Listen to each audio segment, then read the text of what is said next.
श्रापित बदसूरत राजकुमारी की एक रोमांचक और शिक्षाप्रद कहानी। बहुत समय पहले की बात है। एक दूर राज्य में एक सुंदर और खुशमिजाज राजकुमारी रहती थी जिसका नाम रत्नप्रिया था। उसकी सुंदरता और बुद्धिमानी की दूर दूर तक चर्चा थी, लेकिन उसकी एक आदत थी जो उसे परेशानी में डालने वाली थी। उसे अपनी सुंदरता पर बहुत गर्व था। वह हमेशा दूसरों की सुंदरता को तुच्छ समझती और उनका मजाक उड़ाती थी। एक दिन एक बूढ़ी महिला राजमहल में आई और उसने राजकुमारी से पानी मांगा।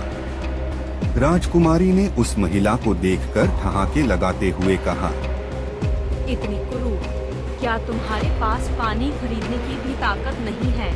वह बूढ़ी महिला कोई और नहीं बल्कि एक शक्तिशाली जादूगरनी थी जो गरीबों की मदद करने के लिए बदल कर आई थी। राजकुमारी का मजाक सुनकर जादूगरनी बहुत क्रोधित हुई और उसने कहा, तुम्हारे इस अभिमान ने तुम्हें अंधा बना दिया है। अब तुम उसी रूप में जियोगी जैसा तुम दूसरों को समझती हो। इतना कहते ही जादूगरनी ने राजकुमारी को श्राप दे दिया। राजकुमारी की सुंदरता एक पल में गायब हो गई और वह एक बदसूरत कुरूप स्त्री बन गई। उसका चेहरा बेजान हो गया, उसकी आंखें धुंधली हो गई और उसके बाल बेतरतीब हो गए। अब वह खुद को पहचान भी नहीं पा रही थी।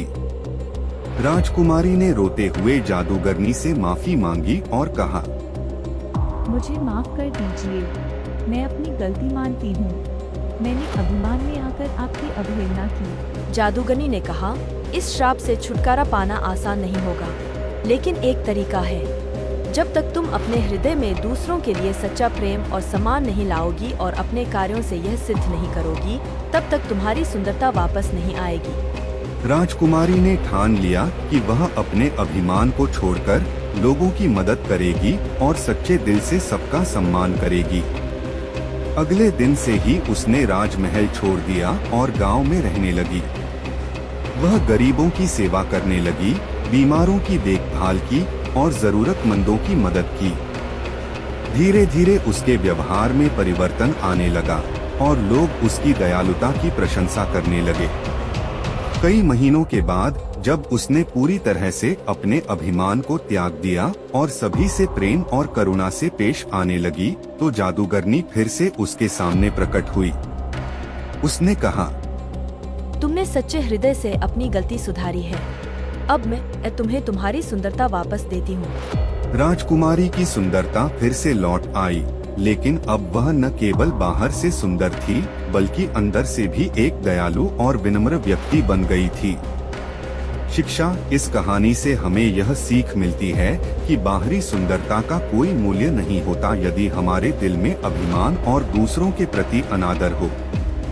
असली सुंदरता सच्चे दिल और विनम्रता में होती है।